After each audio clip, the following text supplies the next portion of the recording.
자, 이코노미 투어 장재철 피나클 경제연구소 대표와 얘기를 좀 나눠보도록 하겠습니다. 대표님 어서 오십시오. 네, 안녕하십니까.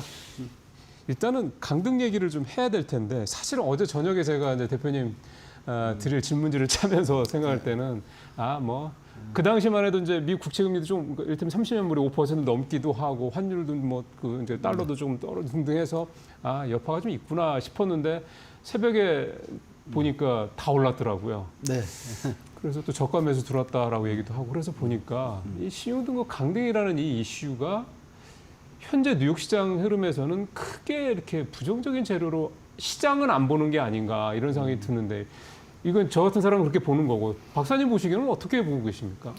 저도 뭐 비슷하게 보고 있습니다. 왜냐면은 사람이 이제 매도 맞으면 자꾸 맞으면 좀 덜 아플 수 있잖아요. 그렇죠. 예를 들면 2011년도에 S&P 글로벌이 미국 신용등급을 AAA에서 AA1으로 내렸을 때 시장은 굉장히 충격이 있었죠. 그때는 컸죠. 예, 첫날에만 6% 그래서 이틀 동안 약 한 10% 정도 내려왔었잖아요. 네.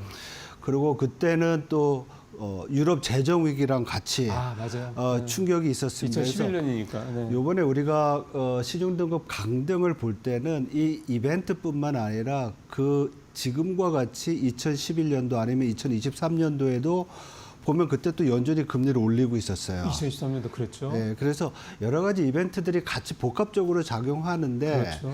이제 우리가 그 신용등급 미국의 신용등급 강등 이 이슈 하나로 놓고만 보면 충분히 시장에는 영향을 줄 수가 있었죠. 그렇지만은 여러 가지 요인들도 복합적이고 처음에 말씀드렸듯이 첫 번째 충격 2011년도 그리고 2023년도에 피치 그리고 요번에 2025년도에 다시 이 충격이 오니까 시장은 약간은 대비도 하고 있었고요. 그리고 더 중요한 것은 이 신용등급 강등이 2011년부터 미국의 재정 적자에 어떤 지속 가능성에 대한 이슈가 컸던 부분이 있었잖아요. 네. 그리고 요번에도 재정 적자 아니라 또 뭐라 그럴까요? 정부 부채 빠른 증가. 계속 드러나는 거. 또 뭐 감세한 얘기도 나오고 하니까. 그렇죠. 감세한 이슈까지 들어오고 이러니까 어떻게 보면 뭐 불가피할 거라고 생각하고 있었던 차이에 무디스가 이제 마지막으로 정리를 한 거다. 그래서 3대 신용평가사 모두 다 똑같이 이 이슈에 대해서 이제 결론을 내린 그런 거라고 이벤트라고 볼 수 있을 것 같습니다.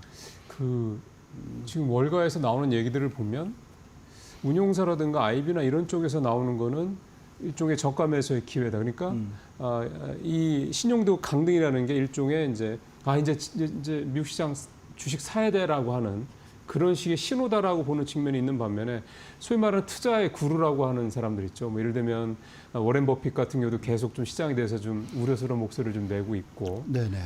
레이 달리오도 브리지워터 어소시에이츠 지금은 이제 설립자, 지금은 이제 나왔습니다. 이제 전면에서 나왔습니다. 그 양반도 미국의 국채 상황을 이렇게 볼 수는 없다. 그러니까 워렌 버핏이랑 괴를 같이 하는 얘기 같아요. 네. 이 지속 가능한 상황이 아니다라는 거.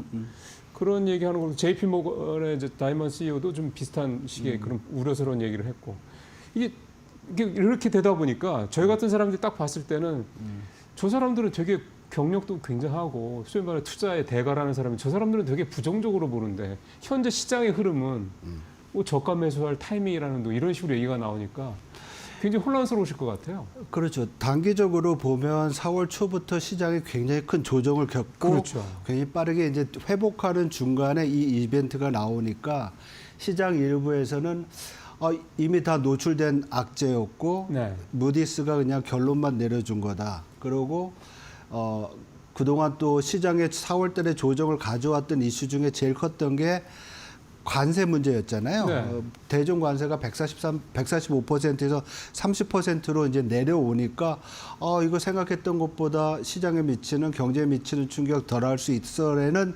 긍정적인 뉴스가 더해지면서 시장은 어쩌면 이게 그렇게 심각한 이슈가 아니고 시장이 지금 반등하는 그 추세를 우리가 모멘텀을 활용하면 지금 말씀 주신 대로 저가 매수의 기회라고 볼 수가 있는 거죠.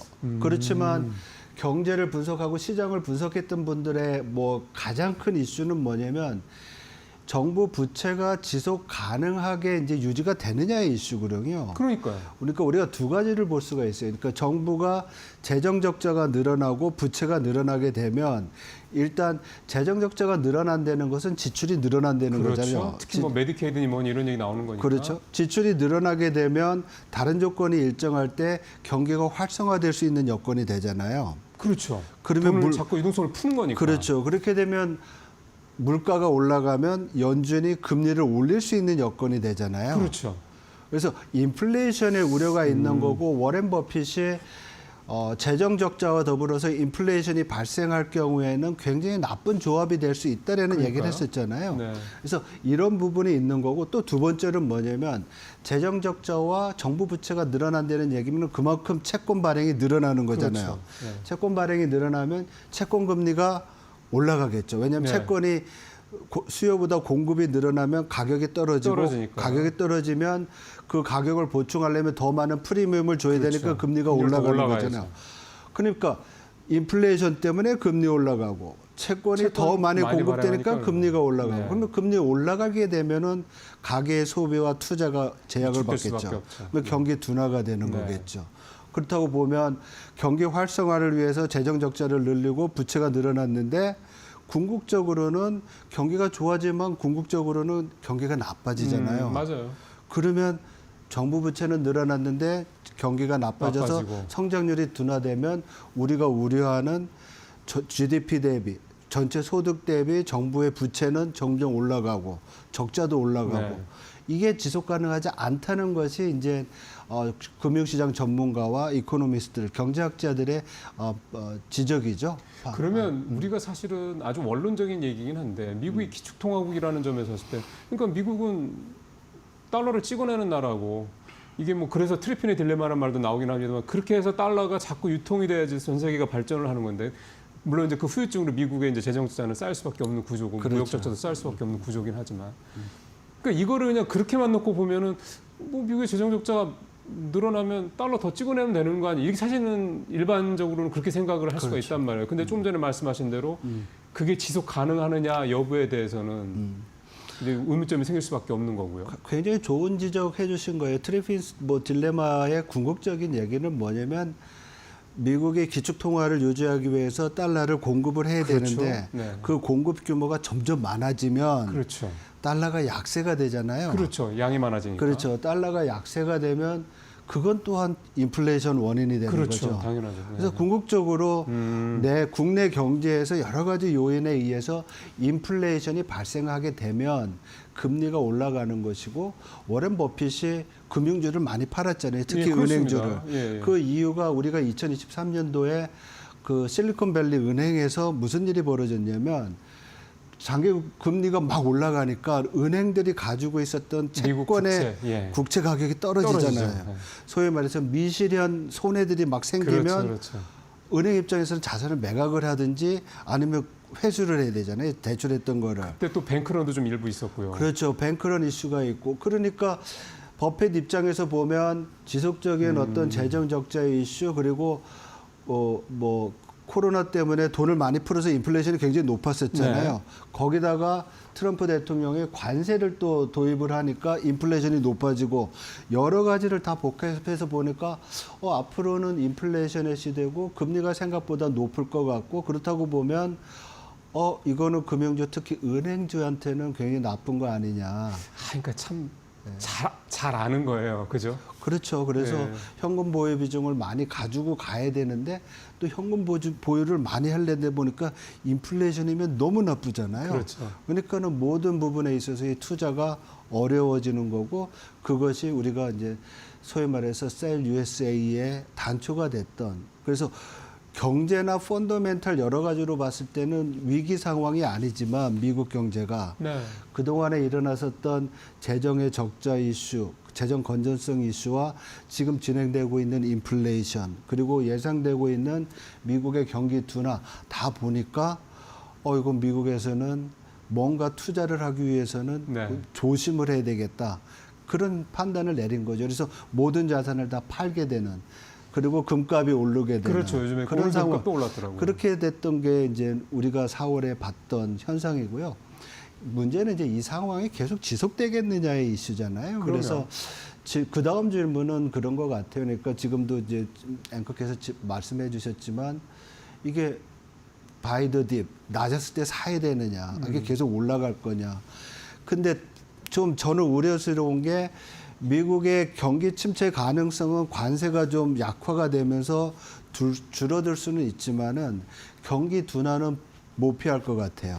오늘 경기선행 뉴스 CB 그러니까 컨퍼런스 보고 나오는데 또 떨어졌잖아요. 그렇죠. 그러니까 지금 경제 지표, 특히 거시 지표들 보면 물론 이제 소프트 지표들이라고 얘기를 하긴 하는데 사실 그게 항상 선행 지표의 역할을 해왔던 거니까 네네. 소비자 심리 지수 그다음에 미시간 소비자 신뢰 등등 다 지금 뭐 안 좋게 나온단 말이에요. 그러면은 오늘 선행 지수까지 그렇게 나왔다고 치면 데이터들은 그러니까 이제 소프트 데이터뿐만이 아니라 소위 말하는 이제 거시 데이터들까지 점점점 이제 둔화되는 쪽으로 나온다고 그러면 이런 상황에서 도대체 미국 주식을 투자를 해야 되는 건지 미국은 왜 오늘 주가가 오르는 건지 자꾸 이런 생각이 이게 복잡한 생각이 들 수밖에 없다라는 거죠.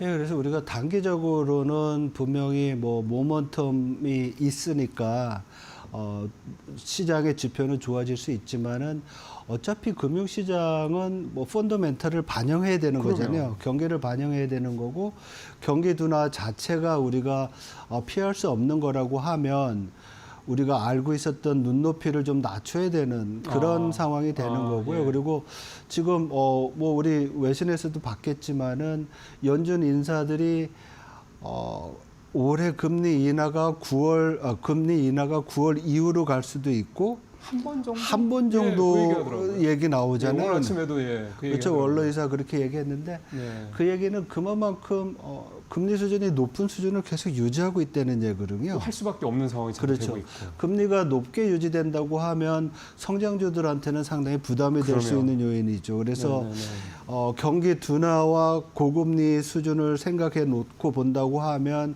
아무래도 경기 민감주나 이런 쪽으로 또 손 바꿈이 있어야 되는 상황이 아닌가 이렇게도 좀 볼 수가 있지만은요. 맞습니다. 네. 어쨌든 저는 성장률 자체로 놓고 봤을 때 올해보다 작년의 성장률이 낮잖아요. 네네네. 그러니까 올해 뭐 1%대 예, 보고 낮죠. 인플레이션도 내려오고 있는 상황이니까 우리가 경상 GDP의 상승률이 보통 우리가 주식시장의 상승률이라고 볼 수 있는 하나의 프락시 대리 변수가 될 수 있거든요. 네네네. 그래서 그만큼 어떻게 보면 주식시장의 성과가 제약받을 수 있다.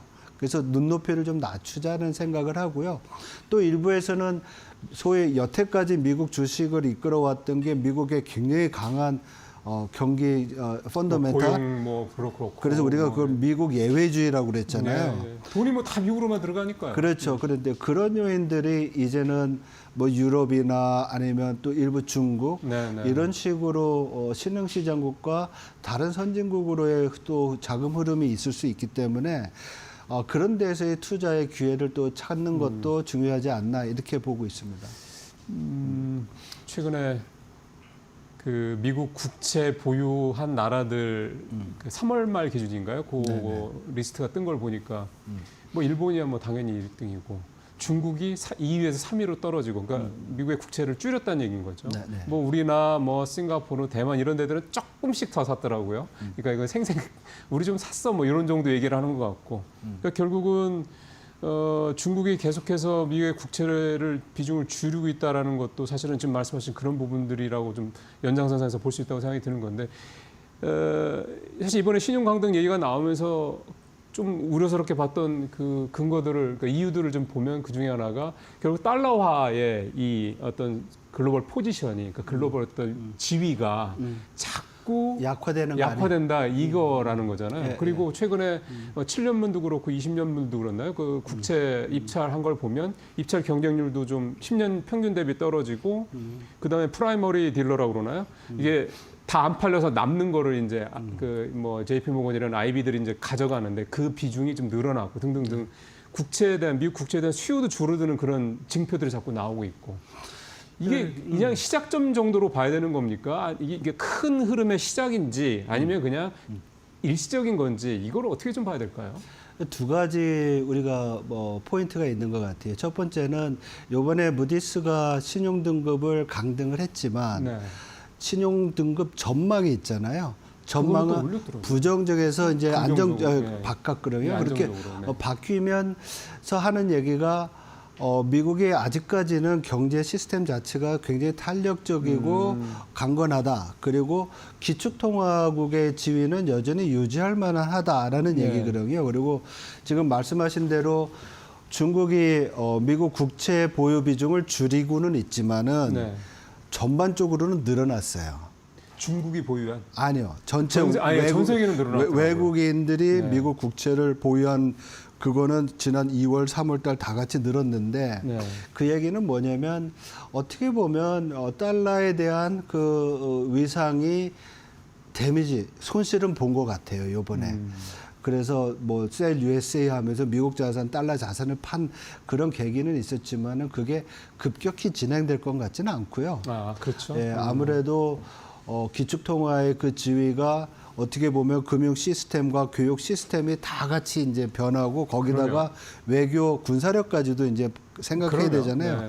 그래서 이 기조가 크게 흔들릴 것 같지는 않지만은 무디스나 아니면 신용평가사 3대 신용평가사가 생각했던 건 뭐냐면은 미국도 다른 나라와 마찬가지로 이렇게 재정 건전성이 계속 악화가 되면 그 미국의 어떤 국채, 자산에 대한 안전 자산에 대한 지위는 과거처럼 계속 유지되기는 어려울 것이다. 그러니까 재정 건전성에 더 신경을 쓰려는 써라. 경고로 우리가 받아들일 수 있는 거고요. 네. 이런 점을 우리가 좀 감안한다 그러면 과거에 우리가 미국 국채에 대해서 비중을 뭐 100으로 가지고 있었다. 그러면 좀 줄이더라도 이거를 뭐 미국을 우리가 이제 팔아야 된다. 이런 식으로 예. 가는 건 아닌 것 같고요. 네, 네. 그래서 우리가 좀 점진적으로 시장의 변화, 금융 시스템의 변화, 그리고 우리가 미국 경제를 보는 눈 이러한 것들에 대해서 조금씩 이제 다시 한번 생각해 보는 그런 계기가 된 것 같습니다. 그러니까 사실은 이제 뭐 우리 일반 투자자들처럼 뭐 이제 몇백, 몇천 이제 매도하시는 분들 계시겠지만 대부분 사실은 그 정도 수준인 거잖아요. 그러니까 포트폴리오를 짤 때 사실은 좀 비교적 공격적이고 한쪽에 좀 치우치기가 쉽죠. 주식에 좀 많이 비중을 두거나 뭐 채권이 이렇게 두는 게 아니라 주식에 거의 몰빵하거나 또는 사는 것도 주로 뭐 요즘에 잘 나가는 예를 들어 미국 주식이면 서학개미들처럼 미국 주식 하거나 이런 식으로 하는 건데 지금 말씀을 들어보면 그러니까 저희 같은 이런 일반 투자들 입장에서 봤을 때는 한쪽에 너무 과도하게 담는 소위 말하는 계란을 한 방울에 담지 그렇죠. 말라는 이 격언을 이제는 조금 더 네. 받아들일 때가 된 거구나 이렇게 좀 봐야 되겠군요. 그렇죠. 아마도 올해 들어와서 트럼프 관세 이후에 글로벌 금융시장에서의 투자에서 제일 중요한 것은 포트폴리오 리밸런싱, 포트폴리오를 네. 다시 조정을 해서 미국 위주에서 좀 다른 네. 쪽으로 가고 아마 그런 것이 제가 볼 때 우리 달러 원 환율에 나타나는 것 같아요. 예, 오늘 보니까 1,388원까지 야간장에서 떨어졌더라고요. 네, 지금 얼마 올랐는지 못 봤습니다만. 네, 그만큼 달러의 위상이 좀 충격을 영향을 받았으니까 달러는 약세되고 신흥시장국 통화가 좀 강세가 올라가고. 되면 네. 아무래도 신흥시장국의 자산이 또 들어갈 수 있는 여지가. 매력을 볼 수가 있겠죠. 그래서 이런 부분들이 지금 다시 재조정되고 있는 그런 어떤 변곡점이라고 볼 수 있을 것 같습니다. 예. 일단 우리 시장도 일단 지금 뭐 아주 뭐 크게 오르는 건 아닙니다만 어제 좀 선조정을 좀 받아서 그런지 오늘 강보합권으로 좀 가고 있는 그런 모습이고 전체적으로 이번 신용등급 관련된 이번 이슈는 이제 어느 정도 이렇게 소강 국면 또는 이제 사그라진다 이렇게 뭐 우리뿐만이 아니라 아시아 시장 전반적으로 이렇게 그렇게 보면 될까요? 네, 일시적인 것은 그러니까 강등 자체는 일시적인 거로 보고요. 앞으로 시장을 주도할 그 주요 뭐라 그럴까 이슈는 아무래도 관세고 여전히 여전히 관세고 그리고 경기를 판단하는 연준이 금리를 어떤 지표, 고용 지표가 되겠죠. 네. 고용 지표가 어느 속도로 얼마나 빨리 나빠지느냐. 여기에 이제 여기에 따라서 좀 달라질 것 같습니다. 그래서 우리가 이제 신용등급 강등 뉴스보다도 이제 관세에 대한 어떤 그 협상이 어떻게 될지, 네. 그리고 미국 경기가 어떻게 될지에 대해서 좀 다시 봐야 될 것 같습니다. 아까 포트폴리오 그러니까 리밸런싱 말씀을 잠깐 하셨기 때문에요. 네. 조금 저희가 시간이 한 2분 정도 있어서 그거 하나만 좀 더 여쭤보겠습니다. 리밸런싱을 한다. 그러니까 포트폴리오를 조금 이제 손을 본다 그랬을 때 지금 상황에서 본다면 아까 좀 전에 이제 아시아권 통화까지 말씀을 하셨기 때문에 통화 가치까지 말씀을 이렇게 되면은 예를 들어 중국이나 뭐 유럽이나 뭐 이렇게 조금 비중을 또 네. 국내 국장도 그렇고요. 그렇죠. 작년 같은 경우는 뭐 국장은 떠나는 게 지능순이라는 말까지 나올 정도 국장에 대해서 굉장히 좀 가치가 낮았잖아요. 네네. 올해는 그러면 전체적으로 100을 만약에 기준으로 포트폴리오를 짠다 그러면 국장 비중을 한 절반 가까이 좀 늘려도 되겠습니까? 근데 우리는 하반기에 우리 추경이나 경기 어떤 회복 모멘텀을 좀 봐야 될 것 같아요. 새 정부도 들어서 그렇죠. 그래서 정책 어떤 변화라든지 앞 프로그램에서 보니까 뭐 상법 개정 이슈도 나오고 여러 가지 네네. 말씀하셨는데 그런 추세를 좀 봐야 될 것 같고요. 그렇지만 미국에 대한 기대 수익률이 경제 펀더멘털이나 달러 강세가 약화되는 거를 우리 감안했을 때 과거보다 높지 않다는 점을 생각을 그렇죠. 하면 그만큼 국내 비중을 좀 늘릴 필요도 있고 네. 또 우리는 아마 제일 경기 저점을 지나는 것 같아요. 그렇죠. 예, 네. 올해 상반기가 그렇게 될 것 같은데 그렇다고 보면 한국 주식에도 우리가 좀 신경을 좀 쓸 수 있는 부분 아닌가 이렇게 생각을 합니다. 그러면 이제 하반기까지 생각을 했을 때 국장에 대한 비중을 좀 더 높일 네. 필요성이 있다. 네. 알겠습니다. 네, 오늘 장재철 대표님하고 전체적으로 거시경제 상황들 좀 말씀 좀 나눠봤습니다. 오늘 말씀 잘 들었습니다. 네, 고맙습니다.